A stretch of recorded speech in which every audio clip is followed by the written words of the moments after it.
So it's 1985 and something special is happening in the city of Chicago. The likes of Frankie Knuckles are continuing the disco tradition. And Larry Heard and many important people gather at the Warehouse Underground Club in Chicago. This is where classic Chicago house comes from. Mr. Fingers, anyone? So today, we're going to take you through some secrets I picked up as I took a deep dive into classic Chicago house sounds. We're going to talk about 3 different secrets, but before we get into it, let's drop some beats. Let's do it like they did in the 1980s. See you on the other side.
And once you really start to listen to Chicago house, you kind of pick up on some things.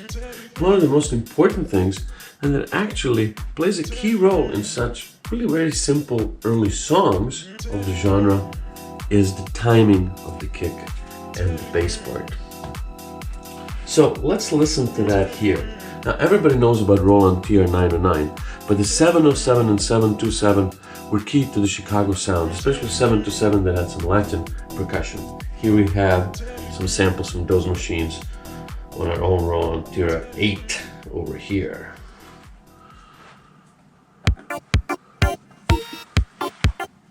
Okay, so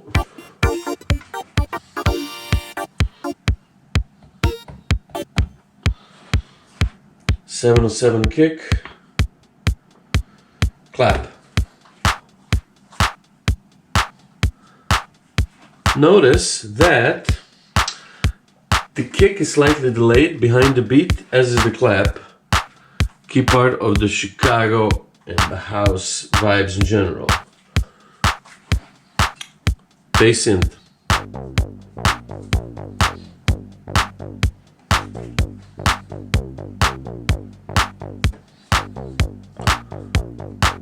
Notice that this also doesn't hit right.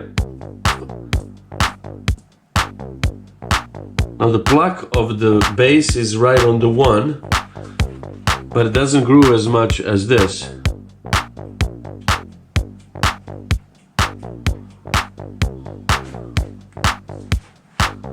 Because now the kick and the bass are kind of building at a similar time.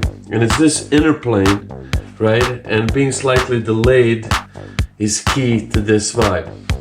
Notice also that the beat is shuffled. You gotta have the shuffle about 64 here.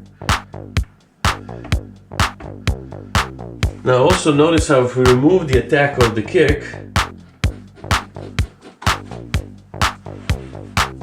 so now kick is sitting right on 1, 2, 3, 4 with huge precision, but it doesn't have the lull, the tilt, the swagger. There's something here, maybe 30-40% from whatever range you have.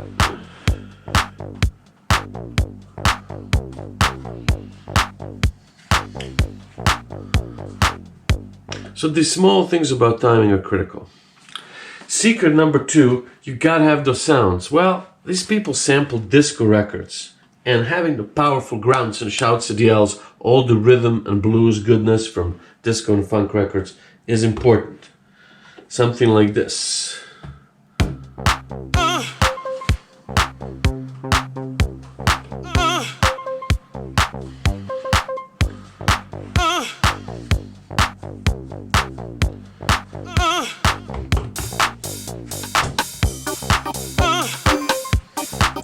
The clavichord sound provides some percussive interest and again harkens back to sounds from the disco records. And it's not complete until we have some strings.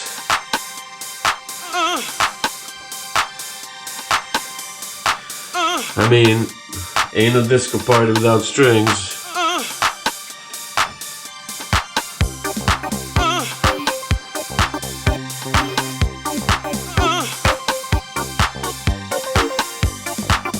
And we're off to the races.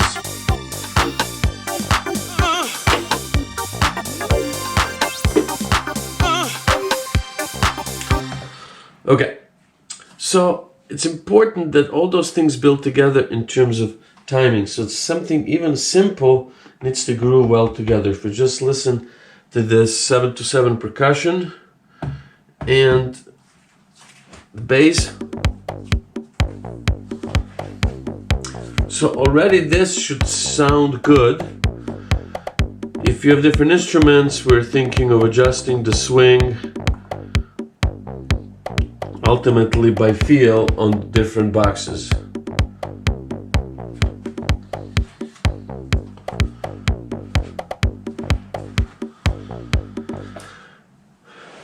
That was number 2. You gotta have this classic Chicago house disco sounds. And the secret number 3 is the finer points and adding some bite. Now, those sounds that you would use then, basic 909, so maybe Juno pads and so forth, are pretty simple, but they're often overdriven or distorted in a variety of ways. So for example, these drums that I have here, this is how they're coming out, straight 707 7-to-7 samples. But once we apply some distortion here, specifically electroanalog heat, it's an analog distortion unit, and actually mix the original affected signal as well as have an EQ, and can apply filter that sounds really nice.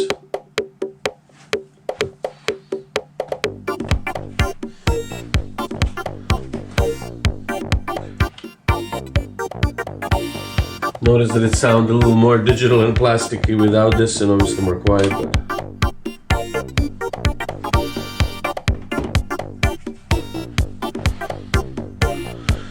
So achieving that saturation is important. On the bass, there's some overdrive right here on the Moog, so that helps here. There's a digital overdrive that's I'm using only slightly here, but having that saturation already as a part of the signal really helps to hear things in the mix once everything's put together.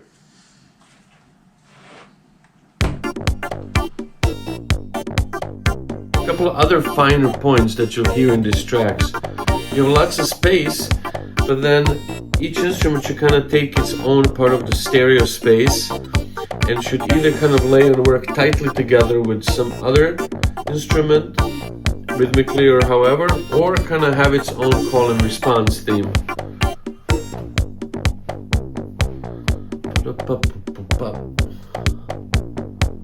So this percussion and this bass goes together, such as that even if you take the percussion, you kind of continue hearing this pattern.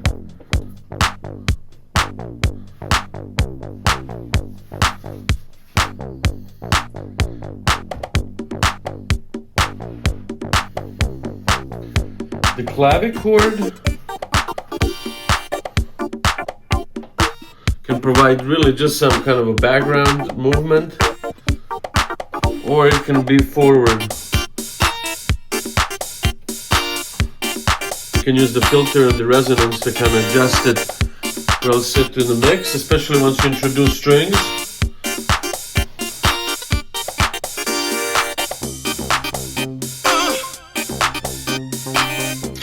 Now we're, for example, mixing down the clavichord, leaving room for the string.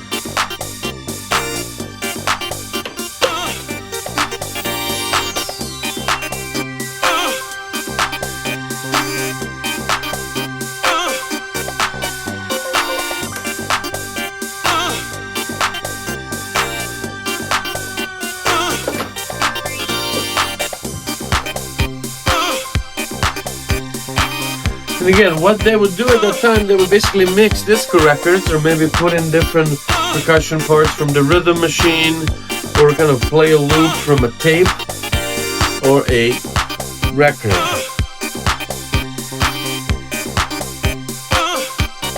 So listen to how all this sounds together, get inspired, and make some classic Chicago house beats.